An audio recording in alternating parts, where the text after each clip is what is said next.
Welcome to the Jaron Jarvis channel. I am Jaron Jarvis. Today, I would like to introduce to you, I lost two friends to something paranormal while fighting ISIS. Sorry this is so long, but I wanted to get this all down so you wouldn't think I'm crazy. So I joined the US Marines straight out of high school. What was a mediocre student from the middle of nowhere supposed to do? I barely passed high school and my mother got knocked up with me in high school after my dad joined the Marines.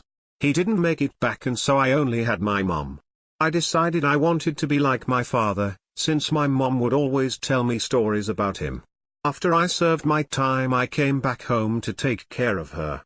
She died of pneumonia a few years later. It was around that time that ISIS started up in Syria and Iraq. I heard on the TV that these Kurdish militias, Peshmerga as they called them, were accepting US vets who were willing to fight. You got to understand where I was. I had no family left, no wife and no kids, and my time with the Marines was up. When you're trained to fight, it's hard to go working a job bagging groceries and collecting vet benefits. I figured it was better than sitting on my ass, so I packed my bags, booked a flight for Turkey and joined up with the Kurds. I never put much stock in God, heaven, or hell and didn't really believe in that sort of stuff. After being in war, seeing the shit people do to each other, I believed in God about as much as the Easter Bunny. That all changed last year. It was sometime in July, it was near sundown but still hot as hell. I was in a unit with a few Kurds and two former soldiers, Beth and Jerry. Beth had a family back home. She was pretty young and pretty hot if I'm being honest, but I'd seen her mow down half a dozen bastards with an M249 light machine gun, so I never tried anything. Jerry was the stereotypical jarhead. He'd have your back in any firefight or bar fight for that matter. Our Kurdish CO split the unit into two groups. We tracked down a camp of ISIS fighters in a valley and the CO wanted us to cut off their escape while the other unit set up positions and tried to take out as many as possible. We were waiting at the mouth of a cave lying prone. It had a good vantage point of the valley and Beth was keeping a lookout. Anything yet? I asked. Negative, she replied. This shit ain't right, Jerry whispered. I tell you boss, this shit should have gone down by now. Plus those markings are freaking me the fuck out. I'll admit there were some weird markings around this cave, but I figured it was probably just kids messing around who marked up the place. We were ordered to stay here, so we stay here, I responded. I was the highest ranking officer in our group, so I called the shots. We waited a few more minutes. Before I could ask Beth to check again, we heard a few pops going off, but we didn't have a clear visual yet. You think that's them? Beth asked. I opened my mouth but Jerry cut me off. Only one way to fin out, motherfucker. Jerry got up and pointed his M16 down at the camp and began to open fire.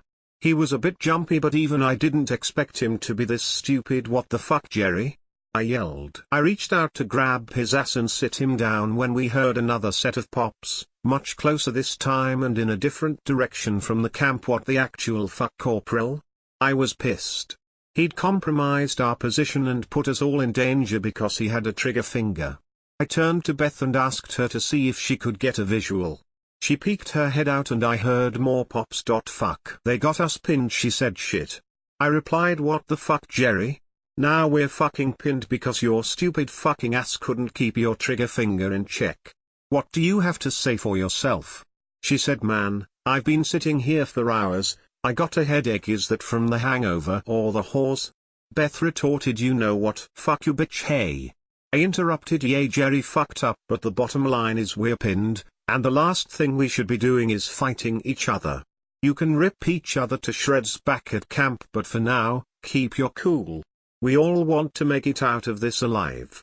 Beth sighed. Any ideas on how we're going to get out of this? I asked. We could use a grenade, Beth suggested. Nah, our comms are down and theirs are too probably. If we chuck a grenade at them, it'll alert their friends and give away the element of surprise, then we all be royally fucked. Jerry said. Then what do we do? Beth asked. That's when I remembered Jerry mentioned the markings near the cave. If we went through the cave, or at least hid in there, we could at least wait them out. The options were go in the cave and hope for a way out and some cover, or sit out here exposed and hope we weren't being flanked. I relayed this information to Beth and Jerry. "Oh man, fuck that shit, I don't wanna go in some creepy ass sand hole. We don't have many options, fuck this, man," he said. "Alright, let's do this." "Alright." I said. "So Beth, you saw where they were best, you lay down suppression while Jerry and I get in the cave. Then, once we're there, we'll lay down suppression while you follow. Everyone got it?" "Yup, affirmative." "Alright, get in position and on 3 we go." We went from sitting against the rocks to crouching ready to go. I took a deep breath and then counted down 1, 2, 3, now. Beth stuck her gun behind the rock and started laying down fire. As soon as she did, Jerry and I ran for it, staying low. We heard a couple bullets go past us, but we got into the cave just fine. We turned around and then I started laying down fire. I yelled for Beth to come in. She got up and made a run for it. I put in a couple more rounds for good measure and turned around to face them. The adrenaline of the situation and the fact that we'd just gotten out of it safe and sound, had me smiling. Then I saw Jerry hunched over coughing, a puddle of puke was on the floor. I assumed it was nerves until I took a look at Beth. She was pale and lying on her side. She looked fine at first, but then I noticed a small puddle of blood on the floor. I looked down at her leg and the splintered, gouged place where her knee used to be. "Fuck," I muttered. "Beth. Beth. Can you hear me? Beth." I screamed. She was white as a bone. I reached for Beth's neck to take her pulse. Her skin was clammy, but I felt a small weak pulse. I took off Beth's backpack. She trained as a corpsman, a medic for those who aren't familiar with the term. I rummaged through and found some alcohol, bandages and a few pieces of wood for splints. I heard her muttering a bit but couldn't make anything out of it. I lifted her leg and heard her gasp in pain. I saw the bullet went clear through her leg. I took off my gloves and poured some alcohol over my hands. I didn't know what to do about the shattered bone, but based on the blood loss and her knee, she needed evac ASAP. I bound her leg with a splint to keep her leg straight. She screamed and punched the ground while I did. Once I had her bandaged up, I grabbed her by the arms and pulled her deeper into the cave. The cave sloped downward slightly, so the further we went down the more out of sight we'd be. Then I heard Jerry's voice up. "Get down." I turned and saw Jerry dive further into the cave. I grabbed Beth and tried to bring her as far in the cave as I could. Then I heard an explosion and felt the heat on my face. My ears were ringing and there was smoke everywhere. We were all coughing, but we were all in complete darkness. I took out my flashlight and tried to see what was going on. The flashlight illuminated the entrance of the cave, or what was the entrance. The rebounds per game collapsed it. Jerry peeked his head up, his hair was full of dirt and looked crazy as hell. "Motherfucker. You can say that again." The silence was punctured by a groan. I looked back at Beth. "Water," she croaked. I reached in her bag and got out a bottle of water and poured it slowly into her mouth. She drank a little but then started coughing. What happened?" she asked, dazed. "You were hit coming into the cave. Hit your knee, bullet went clean through." "Are we?" she coughed. "Are we trapped?" "I don't think so." "What makes you say that?" Jerry interjected. "Remember those locals we rescued last week? Yay, they kept talking about the caves here, said something about a system of caves. Odds are that there's a way out." "I don't know, man. Listen, it's our only chance, so if you fancy living in this cave for the rest of your days, that's your prerogative, but I have an injured soldier that needs immediate evac." Jerry was silent. "Beth, we're going into the cave to find the exit. We'll get you help, but for now we need to keep you here. You can't walk on that leg and we don't know what kind of terrain we're dealing with. You're going to have to try and keep pressure on the wound." Beth nodded. "All right, let's go," I said and rose to my feet. We descended into the cave, expecting at the worst to find no exit and the best to find another entrance. What we found was worse, so much worse. We'd been walking for about 30 minutes when we hit a three-way split. Jerry wanted to go right, so I told him we'd split up to cover more ground. I told him to set his comm to the same channel as mine. He asked how we'd find our way back. "Got some cigarettes?" I asked. "Yay, want some?" "Yay, give me the box, sir." "Okay." I took the box of cigs and I tore them up. I kept the buds and handed the whites to him. We'll place these to the left of where we walk. You got whites, I got buds. Break them up into smaller pieces if you have to. If you run out, turn back. Better we regroup than get lost in here. I stomped on the box and tossed it in the direction we came from. The tunnel with the box will be where we came from. Jerry nodded and took the whites, putting them in his pocket. We started walking down our separate paths. The cave turned from dirt to weird stone. There was a mist in the cave, but it wasn't a normal mist. This mist was heavy, it was an almost reddish-greenish color. The deeper I got, the warmer it got too. I chalked it up to maybe some hot springs or something. I could smell sulfur, so it seemed to match up. I stopped to take a piss and I figured I'd call Jerry. Yo Jer, what's your status? The comm channel was empty. I tried again. Jer, do you copy? Nothing. It was then I heard a blood-curdling scream. It was a woman's scream and it came from behind me, followed by a few gunshots. I didn't even think, I bolted back down the cave toward Beth. It took me about 10 minutes at a full sprint. I swear it was a hell of a lot steeper going up than when I went down. The mist faded and the cave got cooler. I got to the three-way intersection and saw Jerry was climbing up towards where we left Beth. When we got there, Beth was hyperventilating. Her eyes were as wide as plates and the pistol was shaking in her hands like a leaf. Beth. Are you okay? Calm down, what happened? I asked. I saw something. I swear to God I saw something. Beth, we were walking all the way down and we didn't see nothing, Jerry replied. Beth, he's right, we were down there and we didn't see anything or hear anything. What did you see? It was this thing. It was big and it walked towards me. I thought it was one of you, so I called to it, but it looked at me and smiled, but its teeth were brown and yellow and its fucking eyes glowed red. Fucking red. Beth, you've lost a lot of blood, you're probably just hallucinating. Beth shook her head violently. No, I know hallucinations. That wasn't a hallucination, it was a fucking thing. I swear to God I know what I saw. Well, it's possible someone else could have been here. There was 3 pie. Shoot Jerry a look and he stopped. What? Beth yelled. Beth, listen to me. There is no way something got here and then got away. You shot at it, right? Beth nodded. Okay, well there you go. How could it get away when you pumped it full of lead? Beth looked confused. Yeah, I did, but it just, up and up, disappeared. I put my hand on her shoulder. Beth, listen. She looked distraught still. I shook her to no avail. Beth. Lieutenant. That got her out of it. There is nothing here, soldier, except us. I don't know. Can you take me with you? She asked. You will stay here, that's an order. We'll come back and get you help. I rose to my feet and grabbed Jerry hard on the arm. When we were out of earshot, I turned him around and pushed him against the wall. What the hell was that? She's hallucinating. There's nothing else in these caves, and telling her that there might be something is just going to make her worse. I don't know, boss, maybe one of us should be there. Keep her calm, you know. He had a point. The more freaked out she was, the worse her condition would get. Yay, but if she's hallucinating and she thinks you're one of those things, how is that going to go? Well, if I'm there, I can take her gun and stay on guard for her. Alright, fine.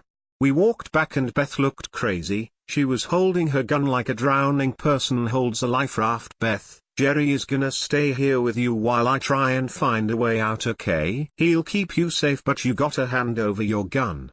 Why? She said, concerned. You got medical training, you know blood loss causes hallucinations. I wasn't hallucinating, I swear. Beth, listen to me. I'm not saying you are or aren't, but don't you think it's possible that you could have hallucinated? Medically speaking, is it possible for you to have hallucinated? Yeah, it's possible, but okay, it's possible. Now, Jerry is gonna keep you safe, but if you could possibly be hallucinating, I don't need 2 hurt soldiers on my hands. She reluctantly handed me her gun and I handed it to Jerry. He sat down and set it to his side. All right, I'm going to go back and see if I can find a way out. While I do, stay put, that's an order. They nodded and I walked back. I decided that with the rock, the steam and sulfur, that it probably was leading down to some volcanic chamber or something. Not gonna be the best way out, I thought, so I decided to follow the white pieces of cigarette left by Jerry. I walked for about 40 minutes or so when I started to feel a light breeze. I followed the breeze until I finally started to see some moonlight. After a couple more minutes I could see the moon and the other side of the valley. I tried my comms but got nothing, neither from Command nor Jerry. Either way, we found a way out, so I decided to head back for them. I followed the cigarette whites back and up. Then I got to the intersection. I noticed there was some dark liquid on the floor and the cigarette box had been moved. I didn't need to look long, I knew what it was: blood. Either Beth had completely bled out and it seeped down the cave, or something had happened to both of them. It looked like way too much blood for one person. I got my gun at the ready and started heading up. It was hard for me to come back up, but eventually I got back to the collapsed entrance and I was expecting to find Jerry or Beth dead, maybe a group of ISIS fighters or something, but all I found was blood everywhere. Splattered on the walls and all over the ground. I noticed a few pieces of camo scattered around and a ton of spent bullets. There were bullet holes all over the walls. I noticed that behind one of the rocks was the corpsman backpack. It was ripped to shreds and was covered in blood. I reached down to one of the bullets. If they were really hot, this had to have happened pretty recently. If it was room temp, then it happened a bit ago. As soon as I touched the bullet, my hand instinctively shot back. The bullet was cold. I'm not talking metal against your skin cold, but cold like it had just gotten out of a freezer or something cold. Remember, this cave is the middle of the Iraqi desert. There's nothing that fucking cold down here. I touched a couple other bullets and they felt the same. The weirdest thing was that the spent casings were still warm, only the bullets were cold. What the fuck? Well, whoever the fuck this was, I wasn't going to let them drag off with my friends' bodies. They were under my command. I let Jerry stay behind and left Beth here. She had been right. Someone was in this fucking cave and now these bastards had them both. If I'd stayed on the other path, maybe I could have gotten those motherfuckers before they snuck up on Jerry and Beth. I was fucking angry and I wanted blood. I walked down the path and found the intersection. I noticed that at the level parts of the cave, there were drag marks. Someone was dragging my friends' bodies through this godforsaken cave. I kept going down the path and it was completely different from what I remember. It was warmer, but not as hot as it was. The mist was a lot less and more of a whitish color. It still smelled a lot like sulfur and the rock still looked weird, but it was definitely different. I kept following the blood trail. About 30 feet after my cigarette butts had stopped, there was a dead end. What the fuck? The blood trail went right up to the wall, almost like it went through the wall. It reminded me of some sort of cartoon with a false door or something. I looked around to see if I could find some way to open the door. There was nothing. I noticed some writing around it. It looked like Hebrew or something. I took out what was left of my notepad. It was standard issue in soldier uniforms, but resupply wasn't exactly great when you were working for a militia instead of the world's largest military power, so I only had a couple pages left. I tried my best to copy the symbols and then stuck it back in my pocket. Then I tried feeling around the cave to see if there was some sort of button or something. I know this sounds stupid, but it really looked like some sort of false door based on the blood trail. As soon as I touched the rock though, it burned my hand. Fuck. I yelled. It was a minor burn, but it was really fucking hot. I tried using my pen to dig around the ground near the blood to see if there was some sort of gap between the ground, but as soon as I moved the dirt it was solid obsidian, and I shit you not, the tip of my plastic pen started to melt the closer I had it to the rock. I heard a small rock tumble behind me and I snapped back, gun in hand and ready to fire. There was nothing though. I walked a bit back up the cave scanning for something or someone. You have to understand, this was deep in the cave. There was no way that the wind would have caused this rock to move. I looked down and I noticed that part of the blood trail had been covered up, almost kicked up, with dirt. At first I thought maybe it was just me, but I noticed that the part where the dirt seemed to cover the trail didn't sync up with my steps at all. Not only that, but the dirt only started covering the blood trail about 20 feet back. If any person was there, they would have left a boot print or something. When I turned back, I noticed the mist had gotten a lot thicker. The smell got worse and the temperature started rising again. I couldn't see anything, but it looked like maybe there was some sort of campfire or something further down the cave. Then I heard Beth and Jerry scream, but not a normal scream. It was a warped, blood-curdling scream. Even as I write this, it still gives me the chills to remember it. Listen, I've killed men before in combat situations. I've had enemies beg me to spare them, yell at me, cuss me out. Some just stared blankly and nodded, accepting that it was their end, and yay, I've had men scream in agony. Yet despite all my experience in war, I'd never in my entire life heard screams like that. Not from a human and not even from a butchered animal. I didn't even know a sound like that could come from a human being. Something just clicked inside me, something deep inside my brain overwhelmingly told me run. So I did. I hauled ass out of there, and I could have sworn I felt the air move behind me. I ran back up the cave, almost tripped a few times. The screaming got more and more distant, and then I rounded the bend of the intersection. I ran up cave and to the exit. It was still dark and there were probably still hostiles out there, but I didn't give a flying fuck. I wanted out. I ran down out of the cave and into the valley. I ducked behind the rock and turned my gun toward the cave. Whatever the fuck that thing was, I was going to light it up if it came after me. I stayed there for hours, wired from the adrenaline. I stayed like that until my comm chirped on. It was my CO and he was asking where the fuck I'd been. I explained to him the situation, the part about being trapped in the cave, that is. I told him that Jerry and Beth were taken out and I couldn't find the bodies. He told me that he was sorry. After that experience, I just didn't feel the same. I told my CO that when we were finished cleaning up the valley that I was heading back to Turkey and flying out. He tried to convince me to stay, but there was no way I could. I felt guilty for leaving my friends behind. Maybe you guys think I'm some sort of coward, but you weren't there. You didn't hear those screams, you didn't feel it. I don't think anyone in that situation would have done any different. When I got back home, I reflected on what happened and started to get closer to my religious beliefs. My mom was part Jewish. I went to the local rabbi a few times.